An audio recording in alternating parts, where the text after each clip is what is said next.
Bonjour à tous, ma partie préférée, du moins celle qui m'amuse le plus et m'instruit le moins, la recherche des erreurs du film. Je vais donc aborder dans cette vidéo les faux raccords, les maladresses techniques, mais aussi les actes qui me paraissent illogiques et quelques commentaires personnels. N'hésitez pas dans les commentaires à poursuivre le débat.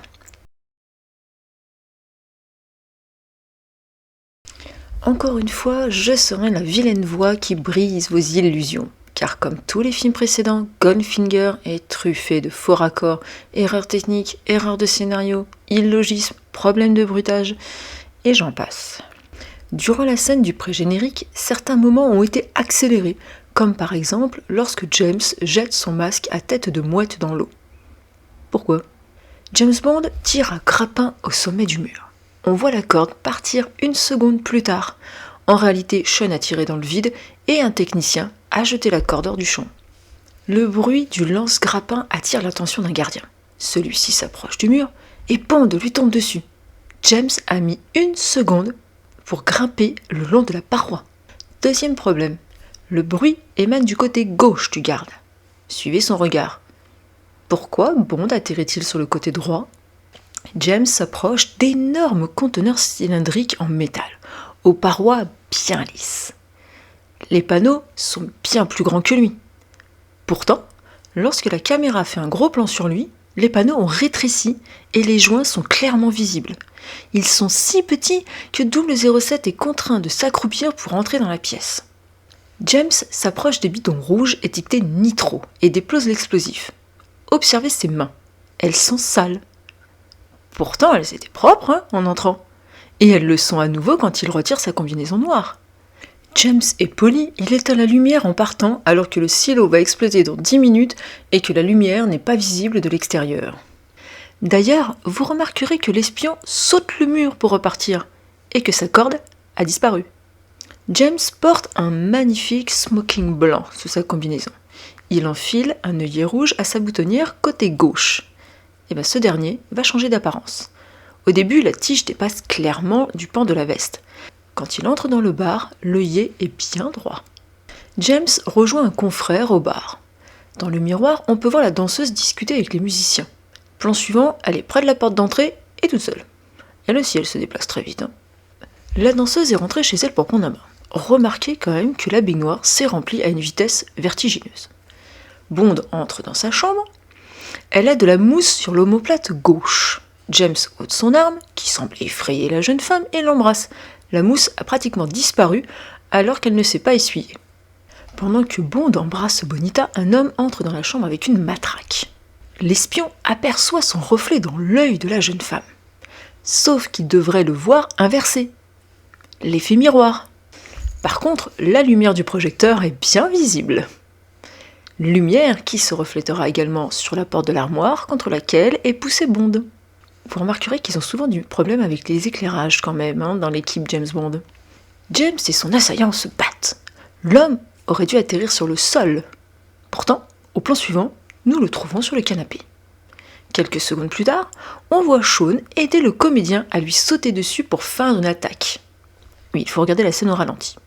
Nous survolons Miami, et plus particulièrement l'hôtel Fontainebleau. Observez bien la forme de l'hôtel. Nous y reviendrons plus tard. Un homme exécute un magnifique plongeon dans la piscine.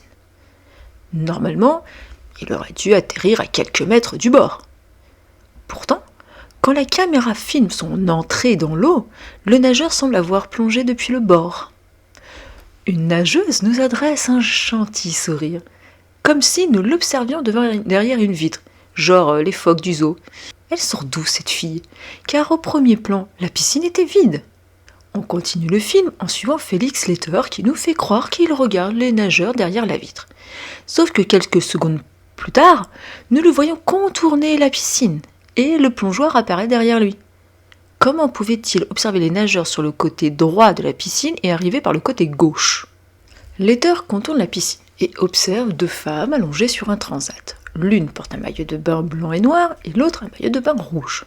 Sur le premier plan, Félix arrive au niveau du dossier de leur transat. Plan suivant, il est déjà à 1 mètre de leurs pieds. Un peu rapide le déplacement.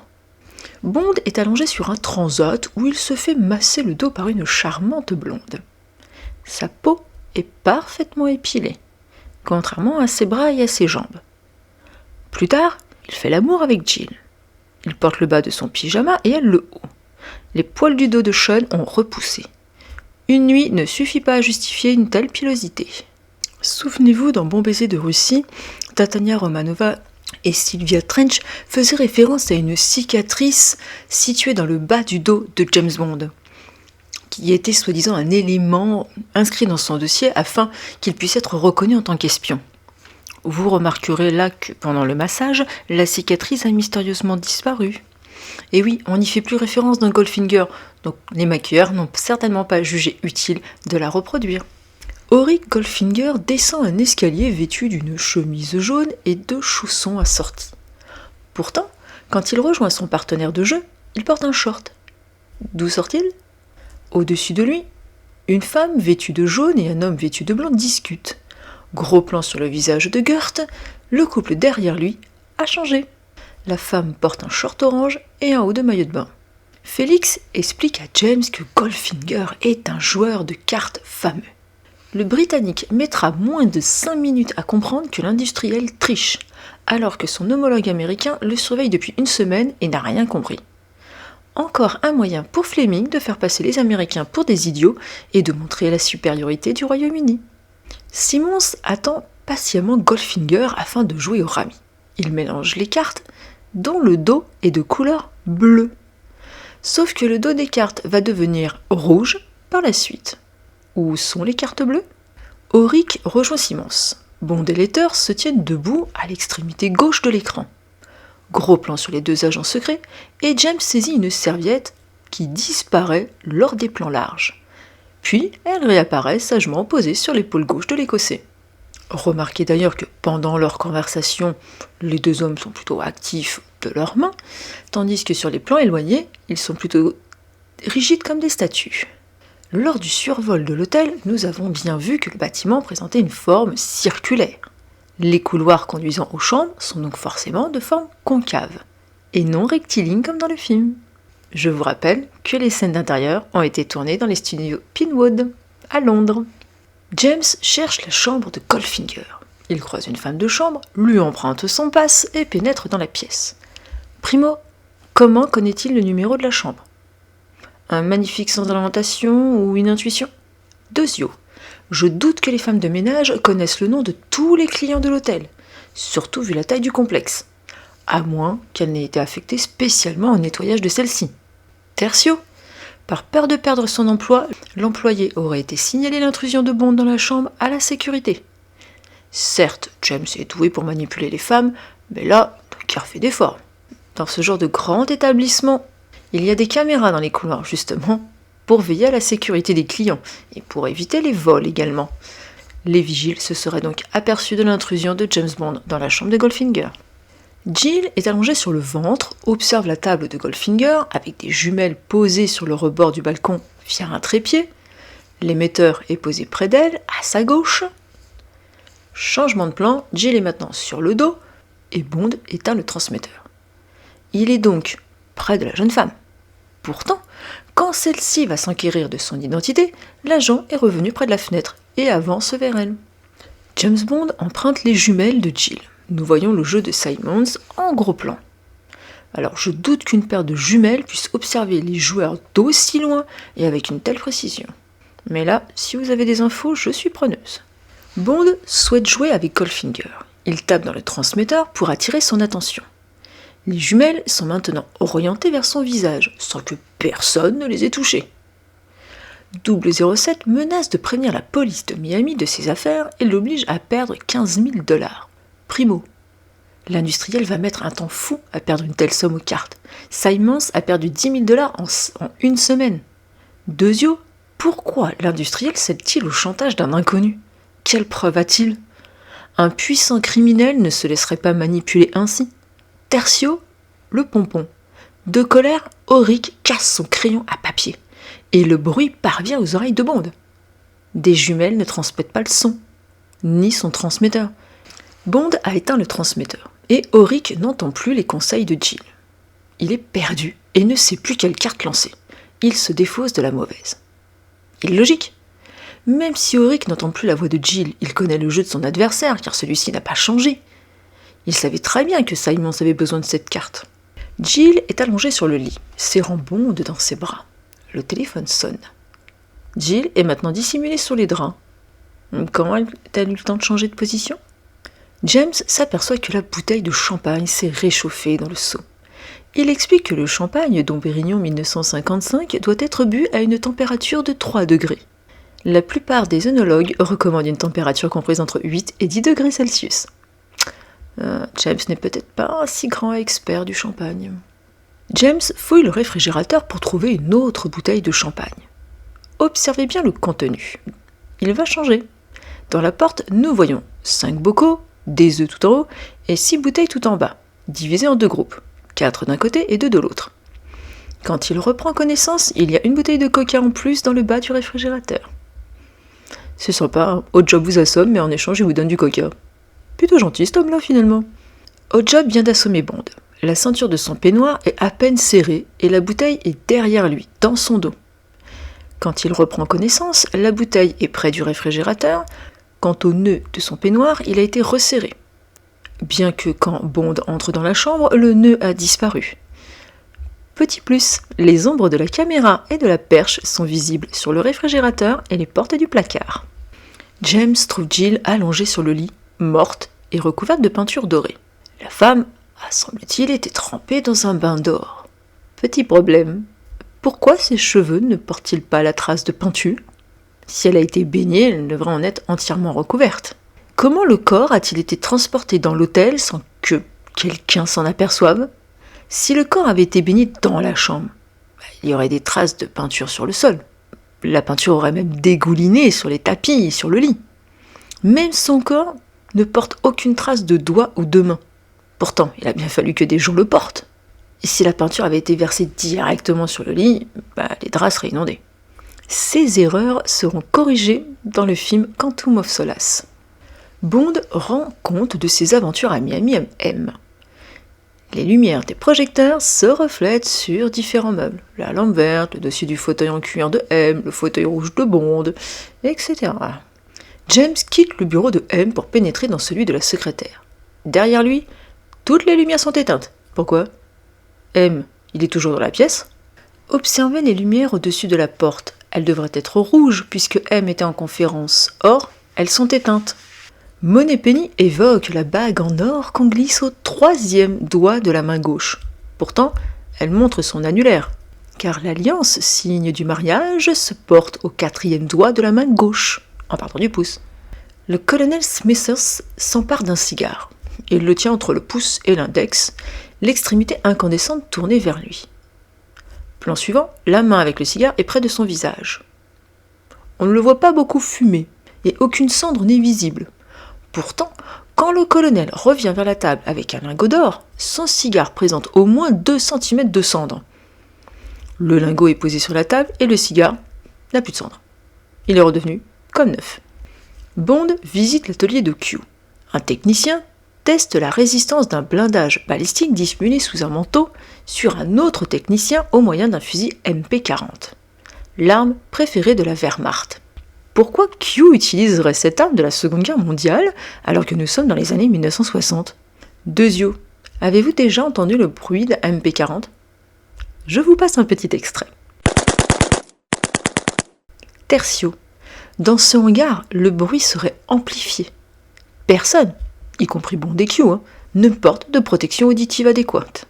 Même si ces gens sont habitués au bruit des armes, ils auraient quand même dû faire une grimace. Q présente l'Aston Martin à Bond. Il lui explique que la plaque d'immatriculation est rotative et valable dans tous les pays. Primo, Q et Bond étant sur le côté de la voiture, ils ne peuvent pas voir la plaque tourner. Deuxio, la plaque est valable en France, en Suisse et en Angleterre, qui ne sont pas tous les pays, mais seulement les pays dans lesquels le roman se déroule. Q ouvre la coudoir pour présenter la suite des gadgets. Il explique qu'il y a un écran pare-balles arrière. Pourquoi ? Au début, il a expliqué que toutes les vitres étaient blindées, donc ce panneau est inutile. Bond et Goldfinger s'affrontent durant une partie de golf. Oddjob porte le sac de son patron sur l'épaule droite. Les deux hommes terminent le premier trou, James vient de rentrer sa balle et Auric s'apprête à jouer. Oddjob a posé le sac sur l'herbe. Auric rate son coup et retourne vers son caddie qui porte le sac contre sa poitrine. James lâche le lingot d'or sur l'herbe. Écoutez bien le bruit. Le son est net. Le lingot a heurté une surface dure, comme une plaque en contreplaqué utilisée sur les parcours de mini-golf. D'ailleurs, l'herbe semble soudain très synthétique lors des gros plans sur les pieds de Goldfinger. De plus, en raison de son poids et de la hauteur de sa chute, le lingot aurait dû laisser une marque sur l'herbe. Autre erreur, James est derrière Auric, à sa gauche. Or, nous voyons clairement le lingot provenir de la droite de l'industriel. Pourtant, au plan suivant, il observe l'objet posé sur sa gauche. Plan large, James est toujours derrière Auric et le lingot à droite du trou. Les deux hommes parviennent au trou numéro 17. Ils sont à égalité. Ils mettent en jeu le lingot d'or. La balle de Goldfinger atterrit dans le rough, soit une herbe haute et hors du terrain, qui vous vaut normalement une pénalité. Bond trouve une balle, une Slazenger 7. Primo, les balles sont numérotées de 1 à 5. Le chiffre 7 n'existe pas. Ici, le numéro 7 est la modification du chiffre 1 avec un feutre noir. Encore une référence à 007 voulue par Broccoli. Deuxièmement, les chiffres sont écrits en noir. Par tricherie, Oddjob lâche une nouvelle balle et fait croire qu'il s'agit de celle de son patron, une Slazenger 1. Aux écritures, rouge. La différence est censée passer inaperçue alors qu'il y a une somme de 5000 livres en jeu. Tertio, quand Auric a frappé sa balle, nous la voyons atterrir au milieu du rough. Or, celle retrouvée par Oddjob est au bord du rough. Ce détail ne choque pas les autres joueurs. Bien sûr que Bond et son caddie ont vent de la supercherie. Comment Goldfinger et Oddjob pensent faire avaler la pilule? Oddjob range le matériel de golf de son patron dans le coffre de la voiture. Nous voyons les lumières des projecteurs se refléter sur la carrosserie. Bond va coller son fameux émetteur sur la carrosserie afin de pouvoir suivre avec son GPS Goldfinger. Sauf qu'un petit peu plus loin dans le film, nous allons découvrir que la voiture est entièrement en or. Aux dernières nouvelles, l'or n'est pas magnétique. L'aimant n'aurait pas collé dessus. Afin de calmer les ardeurs de Bond, Goldfinger demande à Oddjob de décapiter une statue. Plusieurs erreurs apparaissent. 1. On peut apercevoir une fissure au niveau du cou bien avant que la tête tombe. 2. Le chapeau heurte la bouche de la statue, laissant une marque au passage, et non le cou. 3. La tête trébuche sur le bras gauche, qui vacille, mais ne tombe pas, en dépit d'une fissure. Il faut croire que Broccoli avait voulu s'amuser à refaire la Vénus de Milo. 4. La statue présente une couleur grisâtre, comme toute statue qui serait restée en extérieur pendant des années. Or, la tête qui atterrit sur l'herbe est bien blanche, comme neuve. 5. Le chapeau du chauffeur est au pied de la statue. Or, lors de son lancer, nous l'avons vu poursuivre sa course après avoir heurté la statue. 6. On voit clairement le cercle métallique sous le chapeau, qui justifie le fait que la statue se soit brisée. Or, quand vous observez Oddjob, quand il porte le chapeau, quand il attrape le chapeau, il n'y a pas de cercle métallique. Goldfinger monte à l'arrière de sa Rolls pour signer le chèque de Bond. Lorsqu'il referme la portière, nous apercevons l'équipe de tournage se reflétant dans la vitre. Lorsque Job démarre la voiture et quitte le parking, son patron a disparu. Bond lance une balle de golf à Oddjob. Ce dernier l'écrase dans sa main. Impossible. Une balle se constitue d'une corde en caoutchouc extrêmement longue, fine et plate, enroulée autour d'un noyau dur, type caoutchouc, le tout recouvert d'une coque. Lors du tournage, Sean déclara à lui-même « Mais c'est complètement idiot sa réaction, personne ne le croira qu'il puisse faire ça ». Hamilton aurait répondu « Sean, tu as parfaitement raison, mais là, on est dans le monde du cinéma et les gens se fichent du réalisme ». La voiture de Goldfinger vient d'être chargée dans l'avion qui conduit les deux méchants à Genève. Bond attend dans l'Aston Martin. Il allume l'écran de localisation et nous voyons le point avancer rapidement. Or, l'avion vient seulement de démarrer. Nous sommes en Suisse. La voiture de Goldfinger emprunte un chemin de montagne sinueux. On aperçoit un hôtel et la montagne derrière.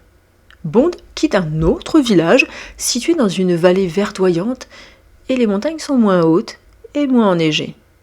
Pourtant, quand il observe le GPS, Goldfinger s'éloigne de Genève et roule le long du lac. Cherchez les montagnes sur cette route. Et vous verrez que les paysages ne cessent de changer dans cette séquence. Les acteurs sont parfois en montagne, d'autres dans un ravin, parfois il y a de la neige, parfois celle-ci a disparu. Autre vue sur le GPS, Goldfinger est près de la ville de Dallenville, pas très loin de Genève. James poursuit la voiture de Goldfinger, dépassé par la Mustang de Tilly Masterson. Bond s'arrête sur le bas-côté de la route et observe Auric en train d'acheter des fruits à des enfants. Tilly tire dans les pieds de Bond pour l'évacuer du cadre et pouvoir tuer Auric. Comment est-elle arrivée au-dessus de lui alors qu'elle était devant lui en voiture ? Revenons en arrière. Auric achète des fruits aux enfants et James l'observe. Vous observez la voiture. Elle présente un renfoncement horizontal de l'aile gauche à la portière. La bosse a disparu quand 007 dépose Tilly au garage. Autre jeu d'observation. 5 bornes de pierre sont visibles le long de la route. Dans un autre plan, la route est plus droite, plus basse, donc plus proche des méchants, et une borne est cassée. Troisième jeu d'observation. Les ombres. Avant que Tilly ne tire, l'ombre de la voiture se situe derrière le véhicule, donc le soleil se situe à gauche. Tilly tire. L'ombre est maintenant sur le côté gauche de la voiture et le soleil est à droite de la voiture. Quatrième jeu. Le panneau amovible de la voiture a disparu. Le toit est lisse et uniforme. Bonus. La voiture de Bond est dans le mauvais sens. Elle devrait descendre la montagne et non la monter si elle veut rattraper celle de Goldfinger. Oddjob achète des fruits aux enfants pour son patron. Celui-ci croque dans une mirabelle en marchant de la droite vers la gauche. Pourtant, quand la caméra adopte le point de vue de Bond, Auric est à nouveau près des enfants en train de leur parler. Cette scène pose un autre problème, celui de la perspective. La première fois que Bond observe son adversaire, il est aussi petit qu'une fourmi. Sans jumelle, 007 ne doit pas distinguer grand-chose. Plan suivant, comme James s'est rapproché, les autres acteurs sont plus gros. Tilly vient de tirer sur Bond. Celui-ci se met à couvert. Goldfinger et Auric remontent tranquillement dans la voiture, alors qu'ils ont, semble-t-il, entendu le bruit, car Oddjob sourit en observant la montagne. Les enfants restent imperturbables. La logique aurait voulu qu'ils s'enfuient en courant et en criant, ou du moins qu'ils tentent de se cacher. À moins qu'ils aient l'habitude en Suisse d'entendre tirer dans la montagne. Tilly et James entament une course-poursuite sur la petite route de montagne. Nous les voyons longer une voie ferrée. Pourtant, lors des gros plans sur le destructeur de pneus, la voie ferrée a disparu. Lors des gros plans sur Tilly, la route derrière elle est sinueuse et plus droite. Au fur et à mesure que le destructeur approche de l'autre voiture, on voit que le pneu de Tilly commence déjà à vaciller. Puis le pneu éclate. Le destructeur poursuit son chemin et tranche la carrosserie et le pneu arrière. Tilly perd le contrôle de sa voiture et se gare sur le bas-côté. James joue les sauveurs et ils observent la voiture. Sauf que la caméra nous montre le côté gauche de la voiture, où là, le pneu est crevé et la carrosserie juste un petit peu rayée. Bond ouvre l'accoudoir dissimulant les gadgets de Q. Sa veste est devenue noire, alors que dans la scène, il porte un costume marron. Beau visuel sur le bras du cascadeur. Bond conduit Tilly vers le garage le plus proche. Sur le pare-brise, côté gauche, nous apercevons un disque. Quand la voiture se gare à la station-service, le disque a disparu. Bond et Tilly parviennent au garage. Observez l'ordre des drapeaux flottant au vent. Suisse, France, Suède, RDA et États-Unis. Quand Bond repart, les drapeaux se sont mélangés. On a maintenant Suisse, France, États-Unis, Suède et RDA. Les voitures également du parking ont changé. Le coffret contenant le fusil de Tilly est posé sur la lunette arrière de la voiture de Bond. Un gros plan nous montre les initiales TM. Sauf que ce regard est censé être celui de James dans le rétroviseur. Les lettres devraient donc être inversées. L'effet miroir. Pourtant, quand Bond tendra la valise de Tilly, il la prendra sur la banquette arrière. Tilly et James parviennent à la station-service. Le sommet de la montagne, en haut de la route, est partiellement obscurci par les nuages et le ciel est couvert.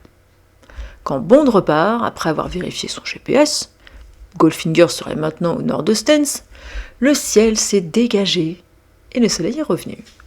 Souvenez-vous, 2 Aston Martin DB5 furent prêtés à la production, l'une équipée de gadgets et l'autre standard. Ces 2 voitures sont visibles lors de la séquence suisse. Quand Bond observe Goldfinger, il conduit la voiture normale. Sinon, le reste du temps, il utilise la voiture gadget. Comment faire la différence ? La voiture gadget possède un clignotant sur le côté, un toit amovible et une sorte d'aération sur le capot. Pourquoi Bond roule-t-il à gauche en longeant l'usine de Goldfinger ? Il est censé être en Suisse, et non en Angleterre. Bond se faufile durant la nuit dans l'usine suisse de Goldfinger. Alors qu'il rase les murs, on aperçoit l'ombre d'un technicien. Pour se débarrasser de ses poursuivants, James lance des fumigènes. L'équipe de tournage se dessine sur le nuage gris. Les lumières des projecteurs se reflètent sur la carrosserie des véhicules durant la course-poursuite. Bond déverse de l'huile sur la route. La voiture des méchants sort de la route en tournant brusquement sur la gauche, au lieu de poursuivre sa trajectoire en zigzagant. Elle se dirige vers une falaise et explose. Bien que l'essence soit hautement inflammable, il n'y a aucune raison pour que la voiture explose à ce moment-là, sauf si quelqu'un jette une étincelle dans le réservoir. Elle s'enflamme complètement, arrachant un arbre au passage et faisant des loopings. Pourtant, quand elle heurte le mur de l'usine, la carrosserie est en bon état. Oddjob arrive dans la forêt où sont encerclés James et Tilly. Il s'empare de son chapeau pour le lancer sur la jeune femme. Observez que le cercle métallique a disparu. Ce qui explique que la suite de la scène, sans doute. Tilly devrait avoir la tête coupée en 2, comme la statue. Elle est juste tuée net, les cervicales brisées. Elle n'a même pas une marque sur le visage. Bond court vers elle. Au plan suivant, elle est tombée sur le dos. Le bassin légèrement tourné vers le côté et les jambes repliées. Maintenant, elle est allongée sur le ventre, le corps étendu. Les morts bougent. Tilly est morte et Bond est capturé par les Chinois, ou les Coréens. L'un d'eux monte dans l'Aston Martin et menace Bond au moyen d'un revolver. Quand il passe la barrière de sécurité, le Chinois a changé d'arme et adopté maintenant une arme ressemblant à un Luger. Encore une arme de la Seconde Guerre mondiale.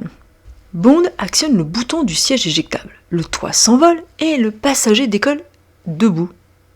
Pourquoi debout ? Ne devrait-il pas être en position assise ? Plus loin, nous voyons le corps atterrir sur le bord de la route dans un bruit sourd. Plan suivant, le corps a disparu. Encore un mort qui bouge. Bond fait demi-tour après s'être débarrassé de son passager. Il se dirige vers le portail où la gardienne l'attend avec une mitraillette. Elle tire sur le pare-brise. Bond fait à nouveau demi-tour. Pourquoi ? L'agent aurait-il eu des scrupules à écraser une vieille dame ? Il pouvait également ricocher avec les mitraillettes intégrées dans sa voiture. Son double 0 est-il réservé aux hommes ? La discipline, 007.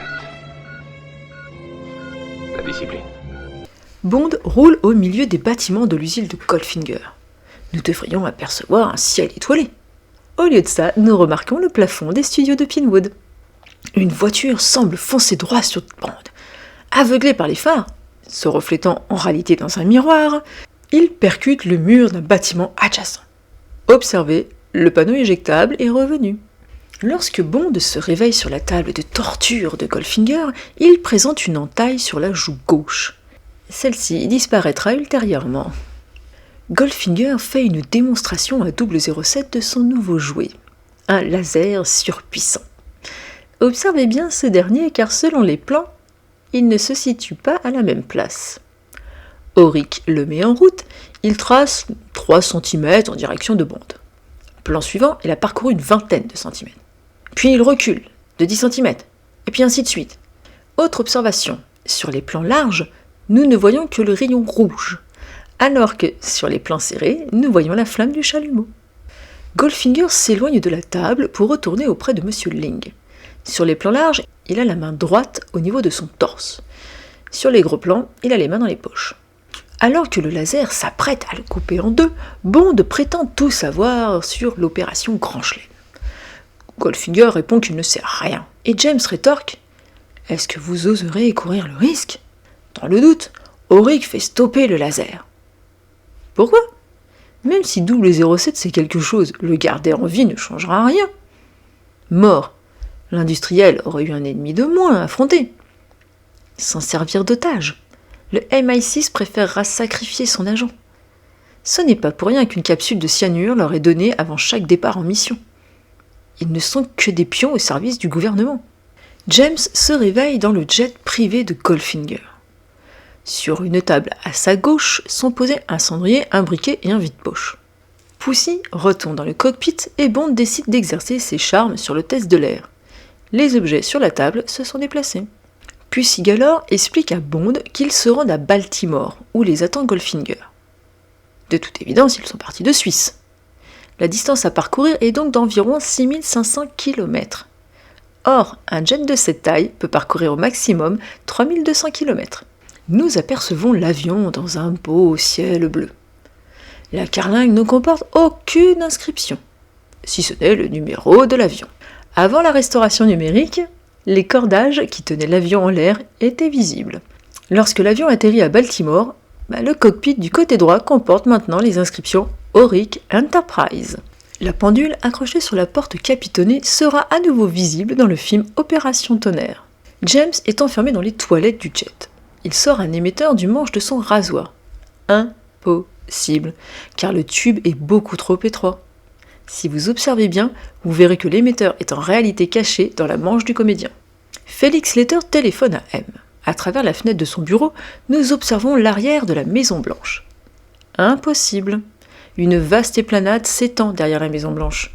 Ce décor fut ajouté pour symboliser Washington.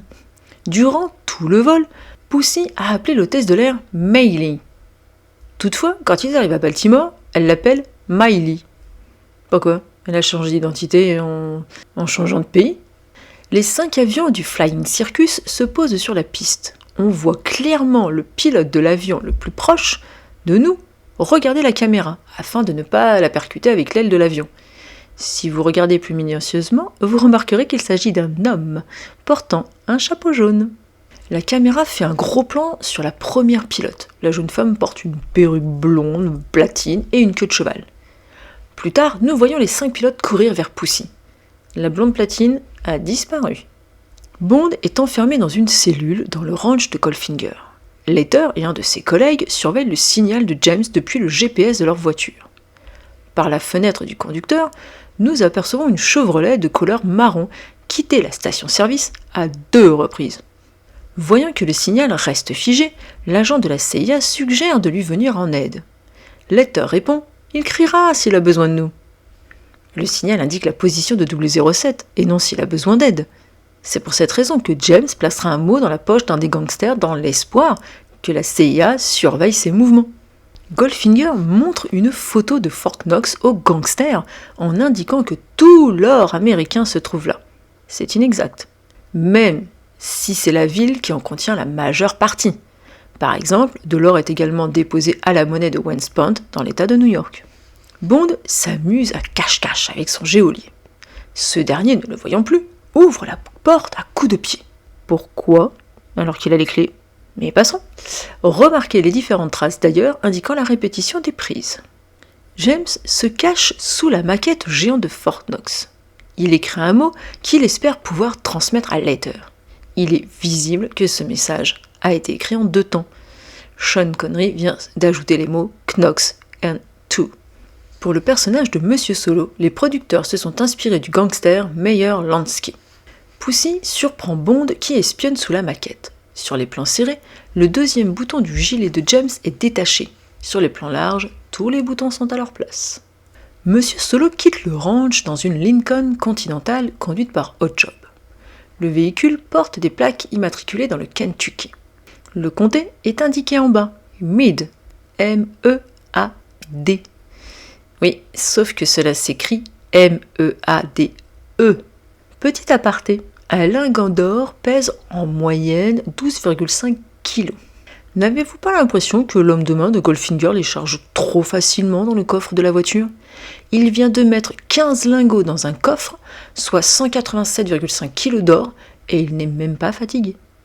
D'ailleurs, Ce poids pourrait expliquer pourquoi Oddjob va laisser les lingots dans la Lincoln Continental quand il va arriver à la casse, au lieu de les récupérer avant de broyer la voiture. Tandis que M. Solo et Oddjob se rendent à l'aéroport, nous apercevons dans la lunette arrière un panneau publicitaire de Northwest Airlines. Northwest n'a pas desservi le Kentucky avant 1986. Les scènes ont été tournées dans la région de Miami. Si vous avez un doute, expliquez-moi depuis quand des palmiers poussent dans le Kentucky. Vous ne me croyez toujours pas ? Letter passe devant le Royal Castle.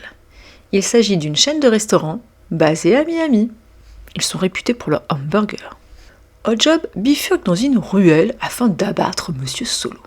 Il stationne la voiture sur le côté droit de la route.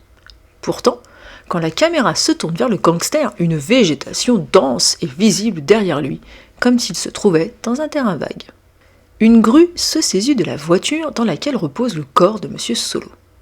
Au fur et à mesure que la voiture s'élève dans le ciel, la voiture bascule en avant à cause du poids du moteur.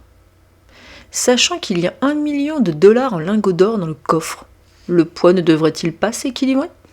La voiture passe ensuite au-dessus de la caméra. Par la grille d'aération, nous remarquons que le capot est vide, aucun moteur. La voiture n'est qu'une carcasse. On voit également qu'il n'y a aucun corps humain à l'intérieur. Pendant la compression, aucun liquide ne jaillit, ni huile, ni essence, ni sang, rien. Logique, puisque la voiture est un squelette. Le cube est chargé sur le plateau de la Ford Ranchero. Vous remarquerez qu'un tapis de protection a été posé pour protéger le véhicule. D'ailleurs, le cube chargé à l'arrière ne sera pas le même que celui qui parviendra au ranch. Lorsque la voiture conduite par Oddjob croise celle de Letter, le véhicule est équipé de pneus à flanc blanc. Néanmoins, quand la voiture pénètre dans le ranch, les pneus sont à nouveau noirs. En partant, Pussy a laissé son verre sur la table. Celui-ci, il va se déplacer selon les plans, alors que la jeune femme est absente. Voire disparaître quand la caméra se tourne vers Goldfinger. James et Pussy pénètrent dans une grange. Ils tentent de la séduire, mais la belle n'est pas intéressée. Une bagarre s'ensuit. Bond jette Pussy dans le foin. Et la forme d'un corps apparaît distinctement, révélant les nombreuses répétitions. Les pilotes du cirque volant approchent de Fort Knox et déversent le gaz. Les soldats tombent au sol dès que les avions les survolent. Un gaz met-il si peu de temps à descendre ? Un peu plus loin, nous voyons clairement les soldats se mettre à genoux avant de tomber. Une réaction un peu étrange.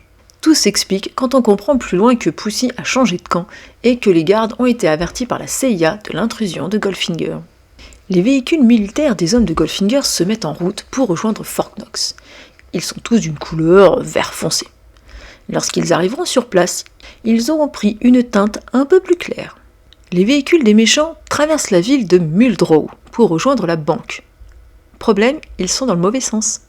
La ville ne fut construite que d'un seul côté, car les terrains de l'autre côté de la route appartiennent à l'armée. En se rendant à Fort Knox, les bâtiments auraient dû se trouver sur leur gauche, comme l'indique la carte. Or, dans le film, ils sont à droite. Les hommes de main de Goldfinger s'apprêtent à faire sauter le portail de la banque. Un drapeau américain flotte dans le ciel. Amusez-vous à compter les étoiles. Il y en a 48. Ce drapeau est obsolète depuis environ 5 ans, car l'Alaska est devenu un État le 3 janvier 1959, et son drapeau est passé à 49 étoiles le 4 juillet 1959, et Hawaï est devenu un État le 21 août 1959, et son drapeau est passé à 50 étoiles le 4 juillet 1960. Vu que le film a été tourné en 1964, on devrait donc avoir un drapeau à 50 étoiles. L'équipe de Goldfinger utilise un laser géant monté sur un camion pour percer l'entrée de Fort Knox. Les plans sur le laser le montrent se déplaçant rapidement vers la droite, tandis que les plans tournés vers la porte indiquent que le laser se déplace lentement.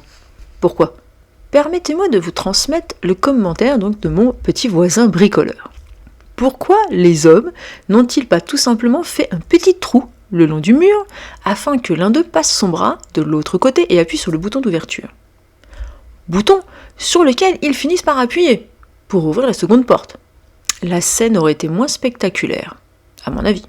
Mon petit voisin insiste en expliquant qu'il n'est pas nécessaire d'utiliser un laser pour arracher une porte à enroulement. Alors que Goldfinger arrive à Fort Knox en hélicoptère, Oddjob porte la main à son chapeau pour l'empêcher de s'envoler. Dans le plan suivant, ses mains sont le long de son corps. Deuxièmement, l'hélicoptère est immatriculé N-ASAZ. Aux États-Unis, l'immatriculation des aéronefs n'utilise plus le système N et les 4 lettres depuis 1927. Tertio, étant donné le poids d'un engin nucléaire, un contrepoids aurait dû être accroché sur le côté gauche de l'hélicoptère pour équilibrer l'appareil. Les lumières des projecteurs se reflètent sur la porte du coffre-fort lors de son ouverture.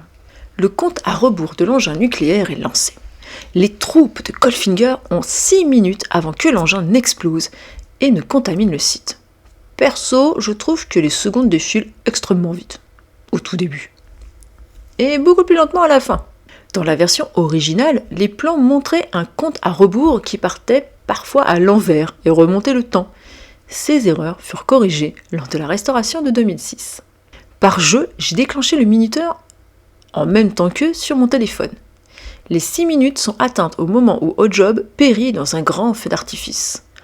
Pourtant, sur le compteur de la machine, il reste encore 58 secondes. 2 hommes pénètrent dans la chambre forte avec la bombe.